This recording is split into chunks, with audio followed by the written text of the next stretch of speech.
You did everything right. You got the grades, you took out the loans, you got the degree, and you finally landed that six-figure job. You are, by definition, a success story. So why does your bank account look like you work part-time at a fast food joint? Here is the brutal truth that your guidance counselor never told you. That $100,000 degree didn't buy you financial freedom. It bought you a VIP ticket to the highest taxed, most heavily regulated financial bracket in America. You haven't secured wealth. You've secured a golden pair of handcuffs. And in the next few minutes, I'm going to show you the specific math, the actual lines in the tax code that turn your six-figure salary into the equivalent of $12 an hour. I'm Max, and I'm here to help you stop working for money and make the system work for you. But first, let's look at your paycheck. I mean, really look at it. Most people look at their gross salary, that pretty $100,000 number, and build their identity around it. But the government doesn't care about your identity. They care about your classification. In the eyes of the IRS, you are an employee. And being an employee is the single most expensive thing you can be in the United States. When you earn a salary, you are in the earned income bucket. This is the only bucket where the government takes their cut before you even touch the money. You don't get to pay your rent first. You don't get to buy groceries first. You get paid, the system takes its 30 to 40% cut immediately, and you get the scraps. Let's run the real numbers for a typical 28-year-old living in a major city like New York, San Francisco, or Austin, because that's where the high-paying jobs are. You make $100,000. Federal taxes, state taxes, Social Security, and Medicare strip out roughly $30,000 immediately. You're down to $70,000. Now, you have that degree to pay for. The average student loan payment for a graduate degree holder is roughly $600 to $1,000 a month. Let's call it $10,000 a year. You're down to $60,000. Rent in a city where you can earn this salary? You're lucky to find a decent place for $2,500 a month. That's $30,000 a year. You are now down to $30,000. We haven't even bought food, paid for the subway, or put money into your 401k yet. Now, divide that remaining freedom money by the actual hours you work. Because, let's be honest, nobody making $100K works 40 hours. You're answering emails at 9 p.m. You're stressing on Sundays. You're working 50, maybe 60 hours a week. When you do the math on your discretionary income, the money you actually get to keep, divided by your actual hours, you might find that your rich life is paying you barely above minimum wage. This is the W-2 trap. You are running on a hamster wheel made of gold, but it's still a hamster wheel. But here is the part that should make you angry. While you are getting squeezed from every side, there is another group of people living in the same city, buying the same coffee, and driving nicer cars than you, who are playing a completely different game. They don't have jobs. They don't have salaries. And because of that, they don't have your tax bill. If you've ever felt like the system is rigged, hit the like button. Because I'm about to validate that feeling with cold, hard facts. The system is rigged, but it's not rigged in the way you think. It's not about illegal offshore accounts or suitcases full of cash. It's about a simple fork in the road that separates income from assets. You chose the income path. The wealthy chose the asset path. And the difference between those two paths is the difference between working until you're 70 and retiring with millions tax-free. In the next section, I'm going to show you exactly how the asset path works and why the richest people in America technically have less income than you do. Here is the thing that drives most people crazy. We are taught that the tax code is this massive, complex beast designed to take our money. And for you, the employee, that is basically what it is. But for the wealthy, the tax code isn't a weapon, it's a treasure map. Most people think avoiding taxes requires a team of lawyers, a fake ID, and a bank account in the Cayman Islands. They imagine some movie-style money laundering operation. But the reality is much more boring and much more effective. The secret strategy has been hiding in plain sight for over 30 years. It's so simple that a law professor at USC, Edward McCaffrey, gave it a catchy three-word name just to explain to his students why the system is fundamentally unfair. He called it buy, borrow, die. But before we break down those three words, you need to understand the physics of money. Imagine two buckets. Bucket A is your bucket. You stand under a faucet of water. That's your salary. But your bucket has a massive hole in the bottom. That hole is income tax. No matter how much water you pour in, 30% to 40% immediately leaks out onto the floor before you can even take a sip.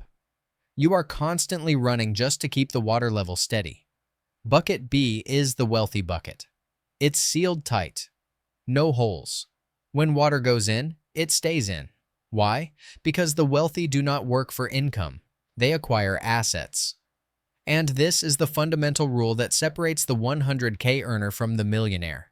The IRS only taxes money when it moves. If you sell your time for a paycheck, money moves from your boss to you. Boom. Taxable event. If you sell a stock for profit, money moves from the market to you. Boom. Taxable event. But what if you make a massive amount of money, but the money never moves? This is called unrealized gains, and it is the holy grail of American finance.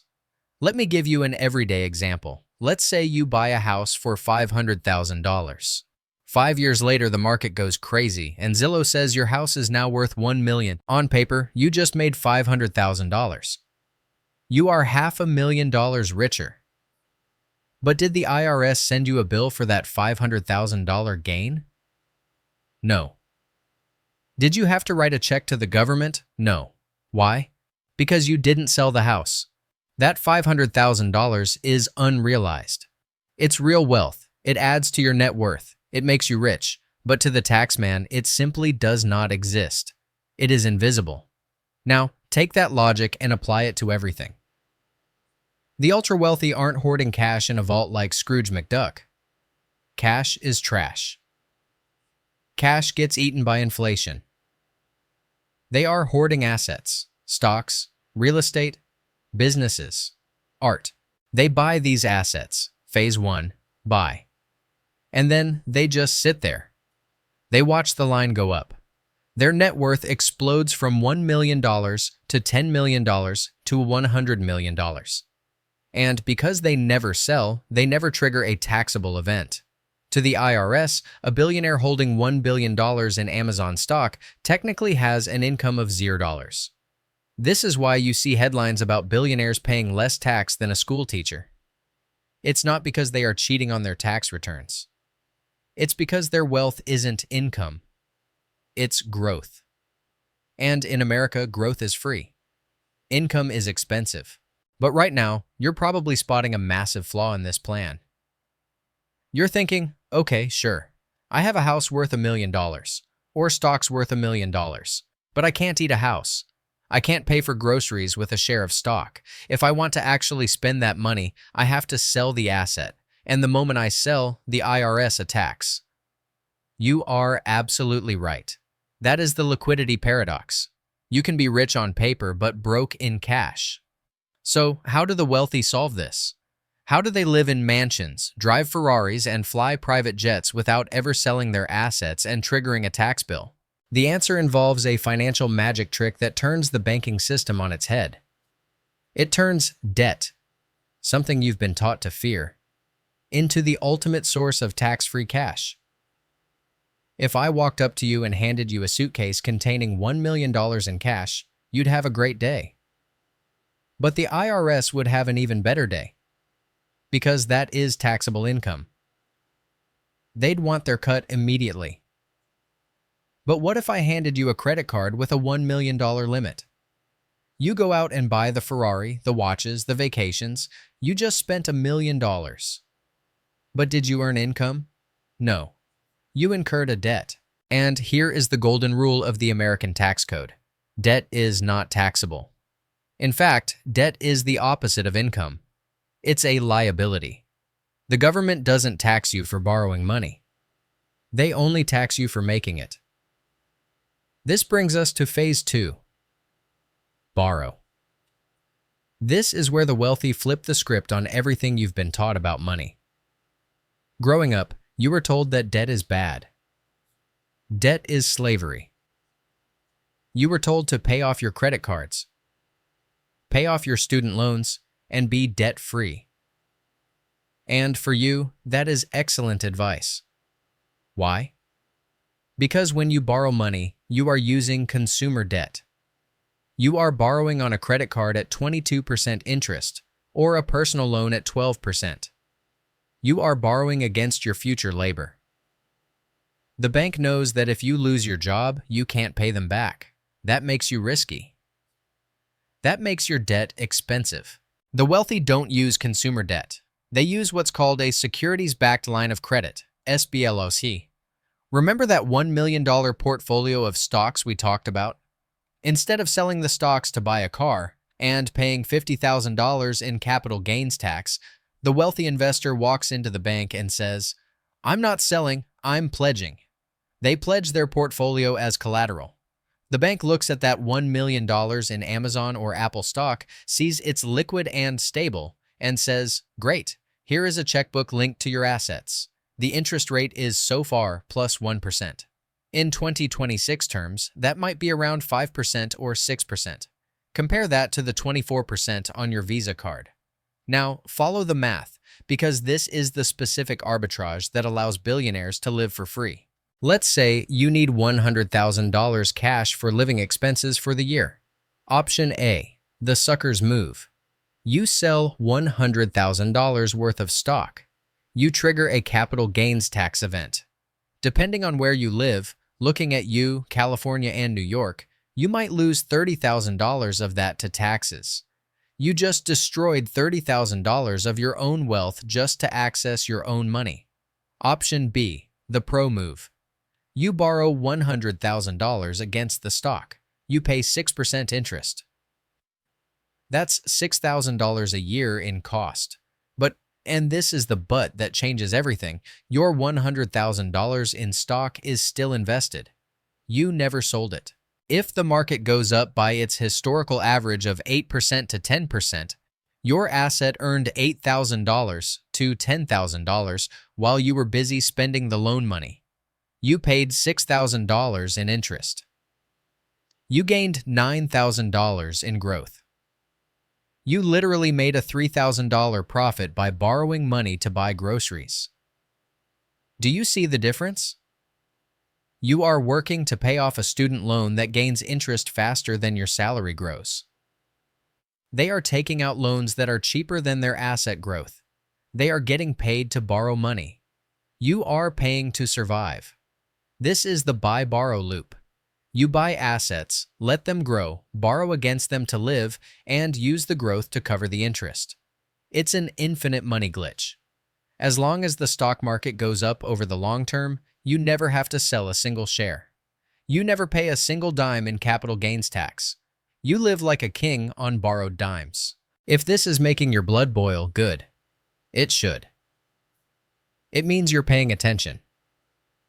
If you want to know how to actually start playing this game, even on a smaller scale, make sure you're subscribed, because we talk about asset allocation on this channel every single week.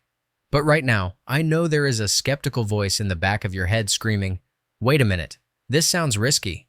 What if the market crashes? What if the loan gets called? And eventually, everyone dies. Doesn't the bank want their money back then?" You're smart to ask that. Most people assume the bill comes due at the funeral. They assume the estate has to sell everything to pay back the millions in loans, triggering a massive tax bomb for the children. But they are wrong. There is one final morbid loophole in the tax code, Phase 3, that wipes the slate clean. It's the ultimate reset button, and it's the reason why dynastic wealth in America is virtually impossible to break. Let's leave the theory for a minute and step into the real world. Because looking at percentages on a whiteboard is one thing, but seeing it destroy a human being's life in real time is something else entirely. I want you to meet Brandon. Brandon is 29 years old. He's a senior developer. He did everything he was told to do. He went to a good school, racked up $80,000 in student loans, and now he has a job paying $150,000 a year. In 1990, a salary of $150,000 made you rich. In 2026, it makes you middle class. Let's look at Brandon's stats. Every 2 weeks, his company sends him a paycheck. But before that money hits his account, the federal government takes 24%. The state of New York or California takes another 8 to 10%. Social Security and Medicare takes 7.65%. Brandon's $150,000 is instantly slashed to about $95,000. He has lost $55,000 in purchasing power without buying a single thing. Now, the degree kicks in. Those student loans aren't going to pay themselves. That's $1,000 a month gone. He's down to $83,000. He lives in a city where his job is, so rent for a one-bedroom apartment is $3,200 a month.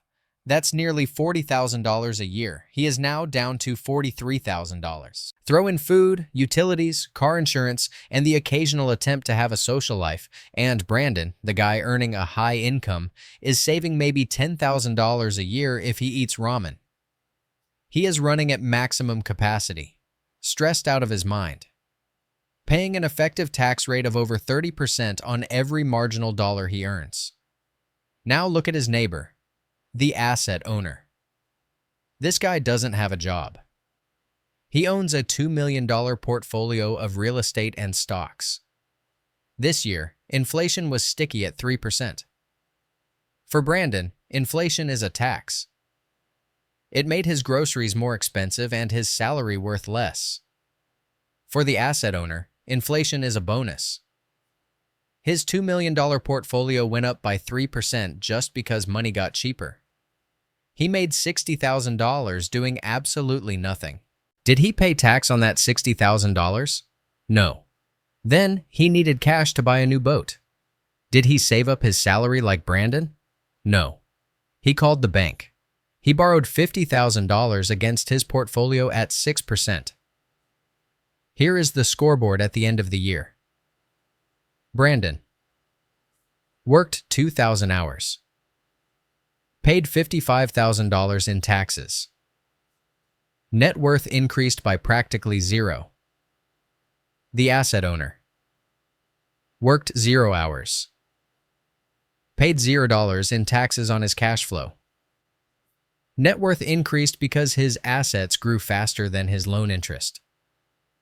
Brandon is playing a game where the difficulty is set to nightmare because he is relying on earned income. He is trading time for money, which is the worst trade you can make in a tax system designed for capital. The asset owner is playing on God mode because he has decoupled his lifestyle from his taxes.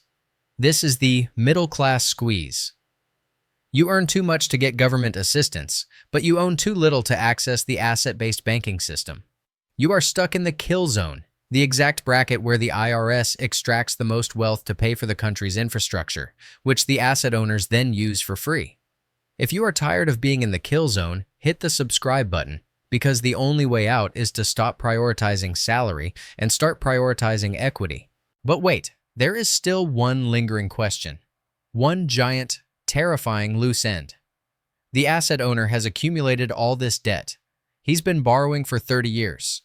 Eventually, the reaper comes for us all. When he dies, surely the bank demands their money back.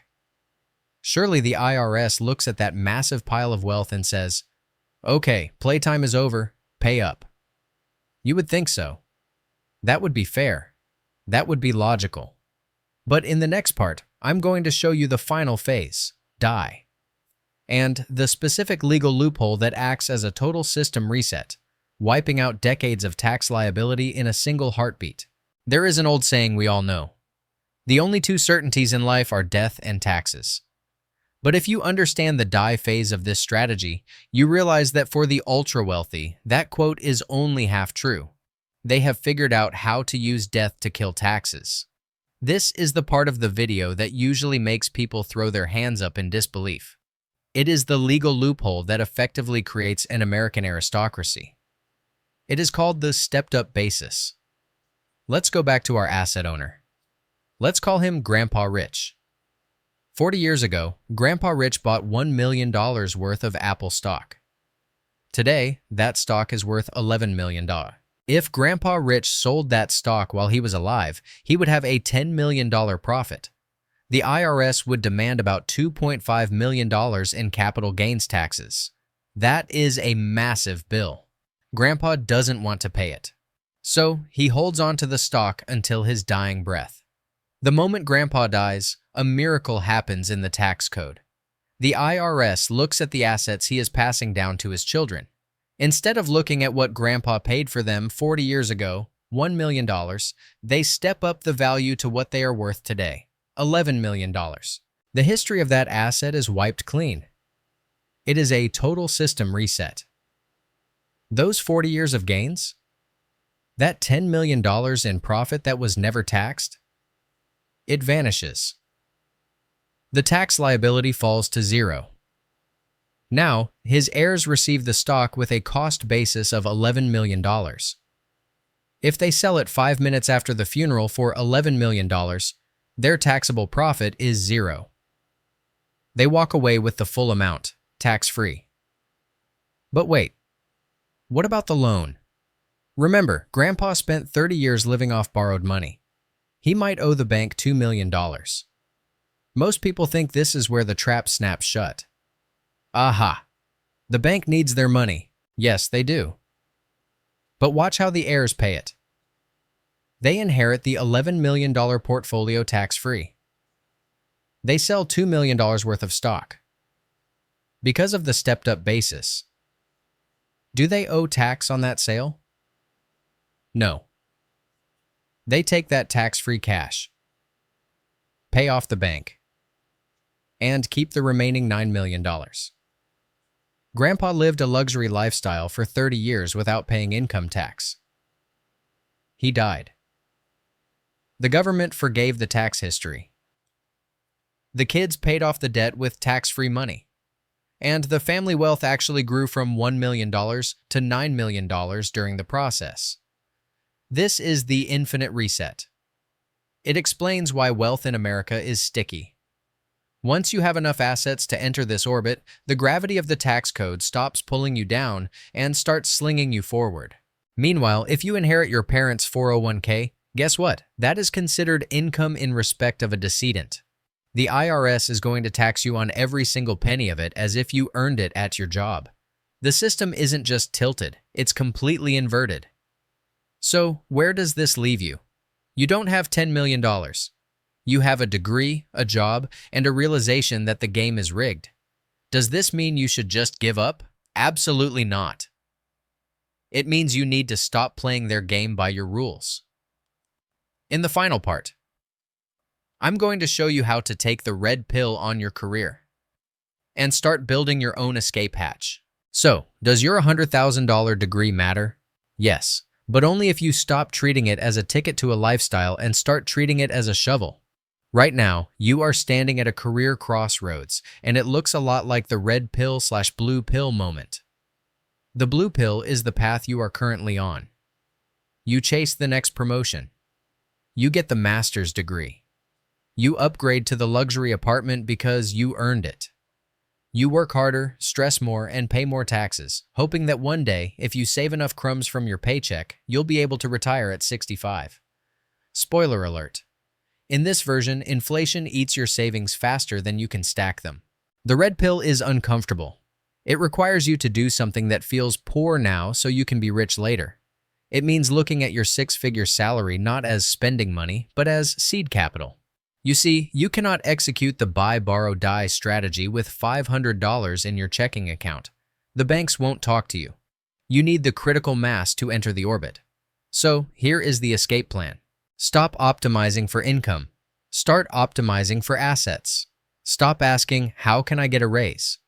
And start asking, how can I buy equity? If your company offers stock options, RSUs, that is your golden ticket. That is your entry point into the asset column. Live like a student. Earn like a professional. This is the part nobody wants to hear. If you make $100K but spend $95K, you are broke. If you make $100K and spend $40K, you are an investor with $60,000 in annual firepower. The poor man's buy, borrow, die. You might not have $10 million for a securities-based line of credit yet, but you can do this with real estate. You buy a rundown property, buy.